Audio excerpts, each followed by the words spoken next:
Hello everyone, good morning. Welcome to our channel. আজি 1 মে যেহেতু এটা বিশেষ দিন ইণ্টাৰনেশ্যনেল লেবাৰ ডে অৰ্থাৎ আন্তঃৰাষ্ট্ৰীয় শ্ৰমিক দিৱস। পোনপ্ৰথমে সকলো প্ৰতিজন শ্ৰমিকলৈকে মোৰ ফালৰ পৰা আন্তঃৰাষ্ট্ৰীয় শ্ৰমিক দিৱসৰ শুভকামনা জনালোঁ। লগতে প্ৰতিজন শ্ৰমিকে নিজৰ ন্যায্য মজুৰি যাতে পায়, নিজৰ অধিকাৰখিনি যাতে যিখিনি তেওঁলোকে ৰাইটছ পাব লাগে সেইখিনি যাতে তেওঁলোকে পায় আৰু এটা সুস্থ কৰ্ম পৰিৱেশত যাতে তেওঁলোকে এটা সুস্থ এনভাইৰনমেণ্টত কাম কৰিবৰ কাৰণে যাতে তেওঁলোকে পায় তাকে কামনা কৰিলোঁ। আৰু সেইখিনি কামনা কৰি আমি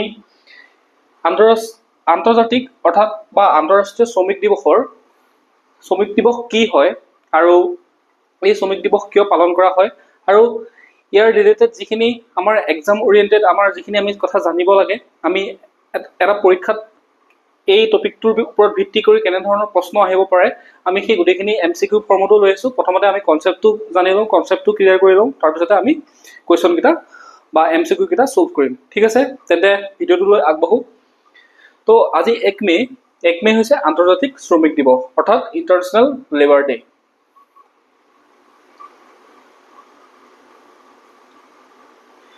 আন্তৰ্জাতিক শ্ৰমিক দিৱস মই এতিয়া আপোনালোকৰ কাৰণে গোটেইখিনি লিখি লৈ আহিছোঁ ধুনীয়াকৈ। আন্তৰ্জাতিক শ্ৰমিক দিৱস কেতিয়া পালন কৰা হয়? 1 মে তাৰিখে। আন্তৰ্জাতিক শ্ৰমিক দিৱস অৰ্থাৎ মে দিৱস সমগ্ৰ বিশ্বৰ শ্ৰমিকসকলৰ বাবে পালন কৰা হয়। কাৰ বাবে পালন কৰা হয়? গোটেই ৱৰ্ল্ডৰ যিমানখিনি শ্ৰমিক আছে সেই সকলোখিনিৰ কাৰণে আন্তৰ্জাতিক শ্ৰমিক দিৱস পালন কৰা হয়। শ্ৰমিকসকলৰ বাবে এই দিৱস উৎসৰ্গিত বাবে এই দিৱসক আন্তৰ্জাতিক শ্ৰমিক দিৱস বুলি কোৱা হয় আৰু মে মাহৰ 1 তাৰিখে পালন কৰা হয়। এইখিনি কথা ইতিমধ্যে গম পাইছে। আৰু আন্তৰ্জাতিক শ্ৰমিক দিৱস পালন কৰাৰ মুখ্য উদ্দেশ্য আছিলে বা মুখ্য লক্ষ্য আছিলে শ্ৰমিকসকলৰ যি অধিকাৰ, শ্ৰমিকসকলৰ যি ৰাইটছ, তেওঁলোকৰ যি ৰাইটছ পাব লাগে, তেওঁলোকে যি ন্যায্য মজুৰি, তেওঁলোকে যি কাম কৰিব সেই কৰ্মৰ বিনিময়ত যি উচিত মূল্য পাব লাগে সেয়াৰ বিষয়ে সজাগতা সৃষ্টি কৰা আৰু এটা ভাল কৰ্ম পৰিৱেশ, এটা ভাল ৱৰ্ক এনভাইৰনমেণ্ট গঢ়ি উঠা এই বিষয়ে সজাগ কৰাৰ উদ্দেশ্যে আন্তৰ্জাতিক শ্ৰমিক দিৱস পালন কৰা হয়। ঠিক আছে, এটা শ্বৰ্ট নোটো আপোনালোকৰ কাৰণে বনাই লৈ আহিছোঁ, এইটো আপোনালোকে চাব পাৰে। মই এইখিনি আপোনালোকক বুজাই যাম গোটেই কথাখিনি। আনুষ্ঠানিক নাম আন্তৰ্জাতিক শ্ৰমিক দিৱস, আন্তৰ্জাতিক কৰ্মচাৰী দিৱস বা মে দিৱস বুলিও কোৱা হয়। 2025 চন তাৰিখ বৃহস্পতিবাৰ, আজি বৃহস্পতিবাৰ যিহেতু 1 মে 2025। প্ৰথম পালন কৰা হৈছিল 1 মে 1889 চনত। 1889ত পালন কৰা হৈছে। হেমাৰকেটত এটা আন্দোলন হৈছে, এইখিনি মই আপোনালোকক বুজাম বা জনাম এইখিনি কথা। হেমাৰকেটত এটা ৰাইটছ হৈছিলে, সেই ৰাইটছৰ পিছতেই এই আন্তৰ্জাতিক শ্ৰমিক দিৱস পালন কৰা হয়। ঠিক আছে, বিশ্বৰ 80খনতকৈও অধিক দেশে, ভাৰত হওক, ফ্ৰান্স হওক, ৰাছিয়া হওক, চীন, জাৰ্মানী, এনেকৈ বিশ্বৰ প্ৰায় 80খনতকৈ অধিক দেশে এই ইণ্টাৰনেশ্যনেল লেবাৰ ডে পালন কৰে 1 মে তাৰিখে। ঠিক আছে, তো আমি থুলমূলকৈ আন্তৰ্জাতিক শ্ৰমিক দিৱসৰ বিষয়ে আমি জানিলোঁ। তাৰপিছতে আমি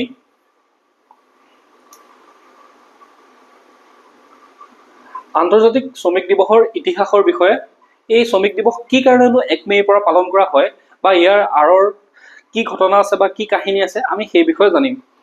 19বিংশ শতিকাৰ আৰম্ভণিতে পশ্চিমীয়া দেশসমূহত শ্ৰমিক আন্দোলন গঢ় লৈ উঠিছিলে।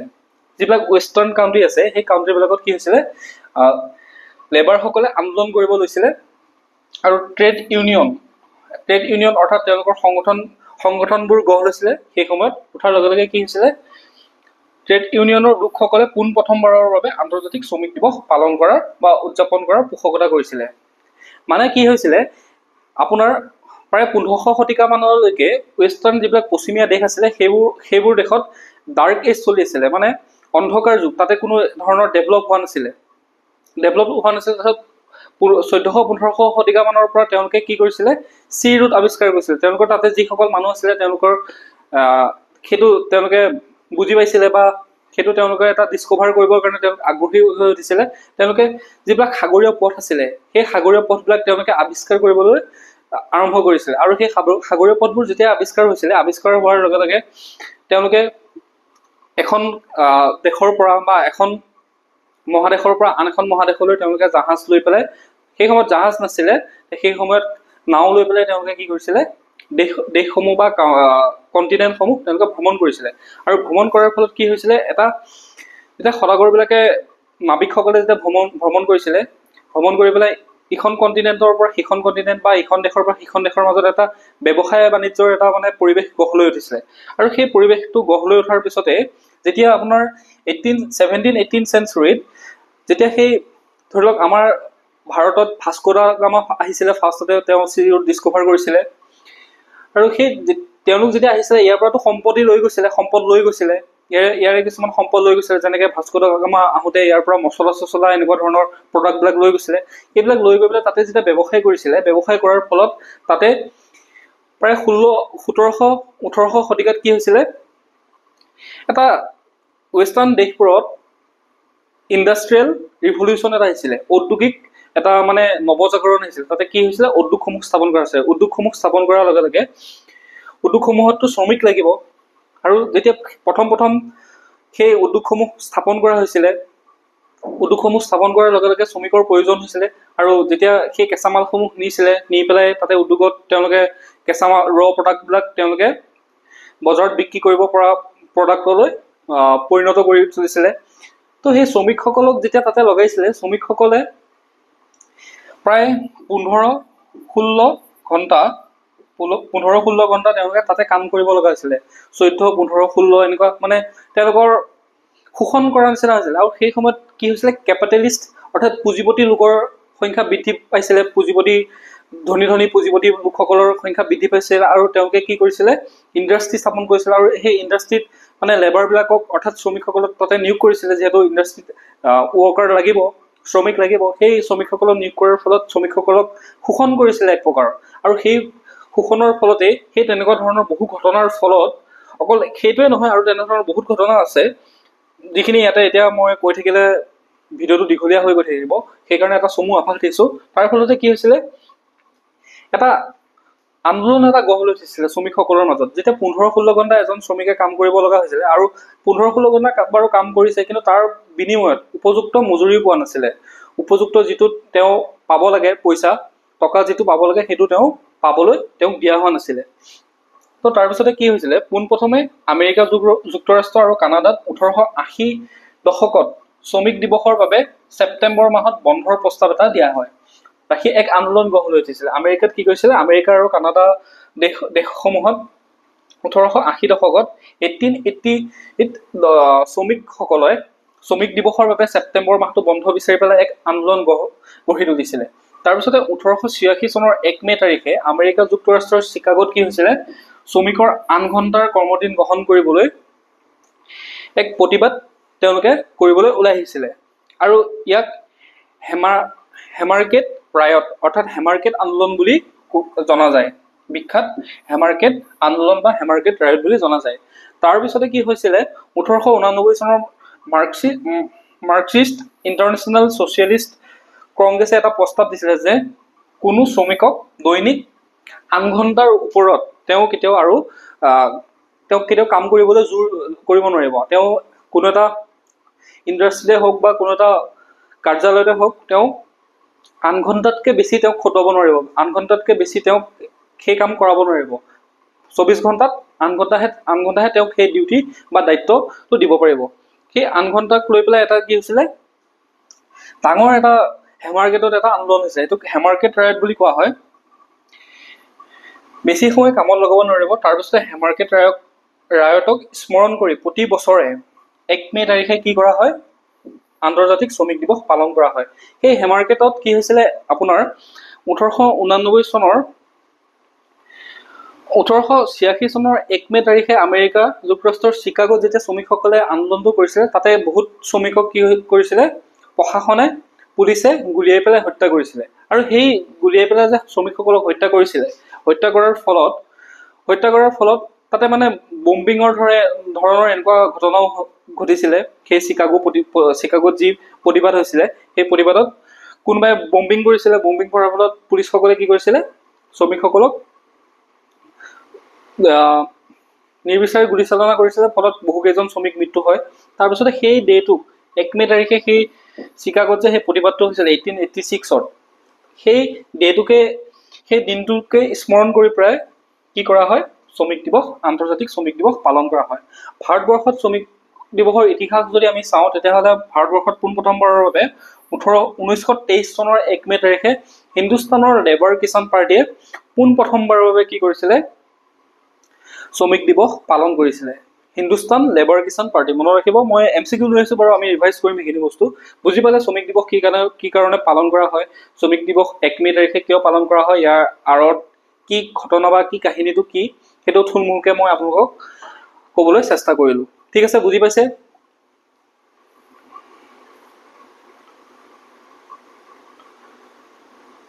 তাৰ পিছতে আমাৰ এক্সাম ওৰিয়েণ্টেড সেইখিনি কথাটো ক'লোৱে এক্সাম ওৰিয়েণ্টেড আৰু আমাৰ ভাৰতবৰ্ষতো এনেকুৱা কি ব্যৱস্থা আছে শ্ৰমিকসকলক লৈ পেলাই কি সুবিধা আছে ভাৰতত শ্ৰমিকসকলৰ অধিকাৰ সংবিধান আৰু বিভিন্ন শ্ৰমিক আইনৰ দ্বাৰা সুৰক্ষিত ইয়াত মুখ্য কিছুমান বিধান নীতিৰ বিষয়ে তলত দিয়া হ'ল আমাৰ ভাৰতবৰ্ষত কি হৈছে আমাৰ যিখন ইণ্ডিয়ান কনষ্টিটিউশ্যন আছে আমাৰ যিখন ভাৰতৰ সংবিধান আছে সংবিধানতো শ্ৰমিকসকলৰ অধিকাৰৰ বিষয়ে কোৱা হৈছে শ্ৰমিকসকলৰ ৰাইটছ দিয়া হৈছে তেওঁলোকক আৰু তাৰ লগতে কিছুমান শ্ৰমিক আইনো আছে লেবাৰ ল আছে সেই লেবাৰ ল যোগেদিও শ্ৰমিকসকলক মানে তেওঁলোকক সুৰক্ষা দিয়া হয় যদি আমি চাবলৈ যাওঁ সংবিধানত শ্ৰমিকৰ অধিকাৰ ক'ত ক'ত দিয়া আছে অনুচ্ছেদ 23 আৰু 24 আপোনালোকে যদি ফাণ্ডামেণ্টেল ৰাইটছৰ মৌলিক অধিকাৰ ফাণ্ডামেণ্টেল ৰাইটছ যদি আপোনালোকে পঢ়িছে তেতিয়াহ'লে অনুচ্ছেদ 23 আৰু অনুচ্ছেদ 24 তাতে আছে যে ৰাইট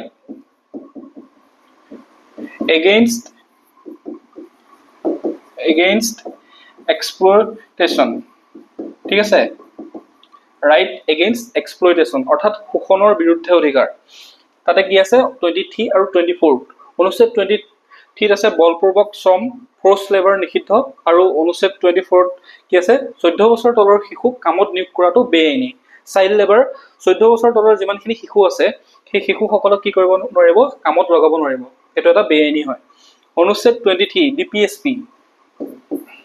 ডিপিএছপি কিমানৰ পৰা কিমান আৰ্টিকল 36 আৰ্টিকল 36 ৰ পৰা ডিপিএছপি ষ্টাৰ্ট হয় আৰ্টিকল কিমানলৈকে আৰ্টিকল 51 ঠিক আছে আৰ্টিকল 36 ৰ পৰা আৰ্টিকল 51 কি হ'ব ডিপিএছপি আছে ডিপিএছপি এটো কি আছে সমান কামৰ কাৰণে সমান দৰমহা অৰ্থাৎ equal pay for equal work মহিলাই হওক পুৰুষে হওক যদি সমান কাম কৰিছে তেওঁ সমানে দৰমহা হ'ব ইয়াতে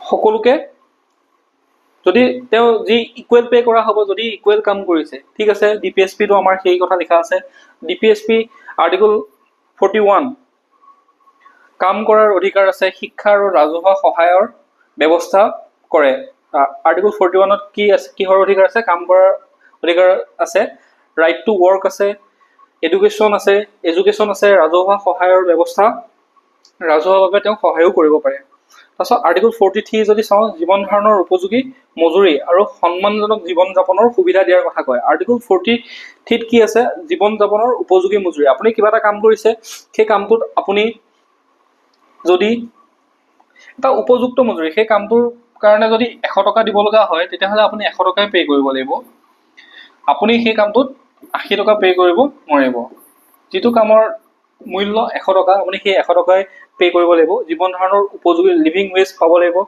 আৰু সন্মানজনক জীৱন এটা ৰেসপেক্টফুল জীৱন দিব লাগিব তেখেতক তেওঁ শ্ৰমিক হল বুলি বা তেওঁ আপোনাতকে কম টকাৰ আছে বুলি আপুনি তেওঁক হেয় জ্ঞান কৰিব নোৱাৰিব তেওঁক এটা সন্মানজনক জীৱন যাপনৰ সুবিধাৰ কথাও কিহত কৈছে ডিপিএছপিত কৈছে ঠিক আছে এই আৰ্টিকলসমূহ যদি ডিটেইলছত পঢ়িবলৈ বিচাৰে তেতিয়াহ'লে মই ভিডিঅ' লৈ আহিম বাৰু এই আৰ্টিকলসমূহ এনেধৰণে চমুকৈ গ'লে আপোনালোকে অলপমান বুজিবলৈ অসুবিধা হয় ইয়াতে আৰ্টিকল 31 এ আছে 31 নহয় 39 বি আছে 39 চি আছে এনেধৰণে বহুকেইটা আৰ্টিকল সোমাই থাকে এটা আৰ্টিকলতে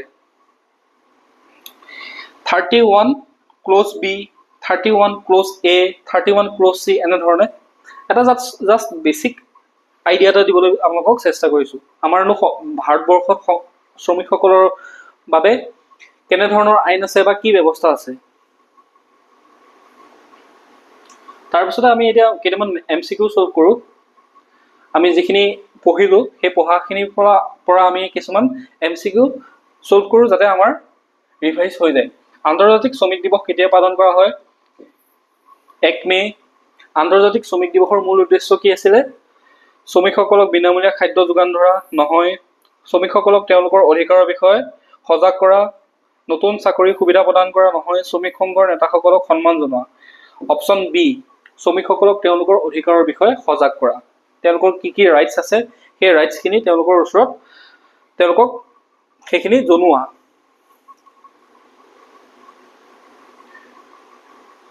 তাৰপিছত কোনটো সংগঠনে 1 মেক আন্তৰ্জাতিক শ্ৰমিক দিৱস হিচাপে পালন কৰাৰ প্ৰস্তাৱ গ্ৰহণ কৰিছিল? কোনটো সংগঠন আছিল? মাৰ্কছিষ্ট ইণ্টাৰনেশ্যনেল ছ'চিয়েলিষ্ট কংগ্ৰেছ। ঠিক আছে। শ্ৰমিকসকলে 1886 চনৰ 1 মেত আমেৰিকাৰ চিকাগোত কি দাবীত প্ৰতিবাদ কৰিছিল? কি দাবীৰ বাবে প্ৰতিবাদ কৰিছিলে? বেছি দৰমহাৰ বাবে কৰিছিলে নে, আন ঘণ্টাৰ কৰ্মদিনৰ বাবে কৰিছিলে নে, অধিক ছুটিৰ বাবে কৰিছিলে নে, ভাল কৰ্ম পৰিৱেশৰ বাবে কৰিছিলে? ইয়াতে সেই 1886 1 মেত কি কৰিছিলে? আমেৰিকাৰ চিকাগোত আন ঘণ্টাৰ কৰ্মদিনৰ বাবে প্ৰতিবাদ কৰিছিলে। যিহেতু তেওঁলোকক 15-16 আৱাৰ্ছ তেওঁলোকক কামত লগোৱা গৈছিলে, সেই সময় কমাই পেলাই 8 ঘণ্টাৰ কৰ্মদিনৰ বাবে তেওঁলোকে চিকাগোত প্ৰতিবাদ কৰিছিলে।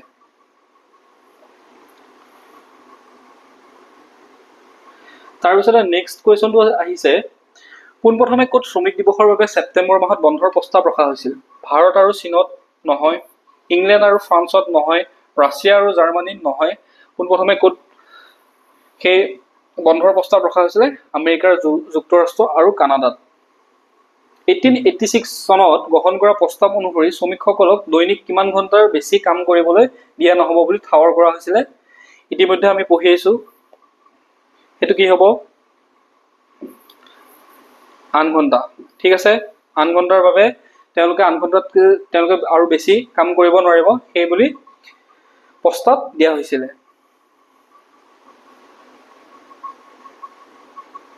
তাৰপিছতে নেক্সট কুৱেশ্যন আহিছে, ভাৰতত প্ৰথম শ্ৰমিক দিৱস কেতিয়া উদযাপন কৰা হৈছিলে? 1919 চনত নহয়, 1947 চনৰ 15 আগষ্ট নহয়, 1930 চনৰ নহয়, অপশ্যন নম্বৰ বি 1923 চনৰ 1 মে তাৰিখে। আৰু ভাৰতত প্ৰথম শ্ৰমিক দিৱস কোন সংগঠনৰ দ্বাৰা উদযাপন কৰা হৈছিলে? Hindustan labour Kisan party. মনত ৰাখিব, হিন্দুস্তান লেবাৰ কিষাণ পাৰ্টিৰ নেতৃত্বত পোন প্ৰথমবাৰৰ বাবে ভাৰতবৰ্ষত 1923 চনৰ 1 মে তাৰিখে শ্ৰমিক দিৱস উদযাপন কৰা হৈছিলে। তাৰপিছতে নেক্সট কুৱেশ্যন হৈছে, ভাৰতৰ সংবিধানৰ কোনটো অনুচ্ছেদে শিশু শ্ৰমিক নিষিদ্ধ কৰে? কোনটো অনুচ্ছেদে ভাৰতত শিশু শ্ৰমিক নিষিদ্ধ কৰে? Option number B. Option number B article 24। Article 24 কি কৰা আছে? চাইল্ড লেবাৰ নিষিদ্ধ কৰা আছে, প্ৰহিবিটেড কৰা হৈছে। তাৰপিছতে 19 নম্বৰ কুৱেশ্যন, সমান কামৰ বাবে সমান দৰমহা, equal work for equal pay for equal work নীতি ভাৰতৰ সংবিধানৰ কোনটো অনুচ্ছেদৰ পৰা অনা হৈছে? অনুচ্ছেদ 39। মনত ৰাখিব, আৰ্টিকল 39ৰ পৰা কি অনা হৈছে? Equal pay for equal work.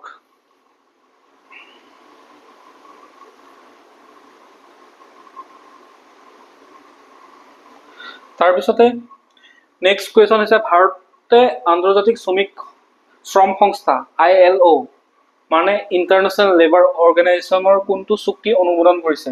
বলপূৰ্বক শ্ৰম নিষিদ্ধকৰণ, মহিলাৰ ভোটদানৰ অধিকাৰ নহয়, ব্যৱসায়িক স্বাধীনতা নহয়, ৰাষ্ট্ৰসংঘৰ সদস্যপদ নহয়, কি হ'ব?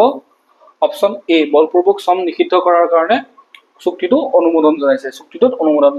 ইয়াৰ লগতে এই ILOৰ বিষয়ে আপোনালোকে অলপমান জানি লওক।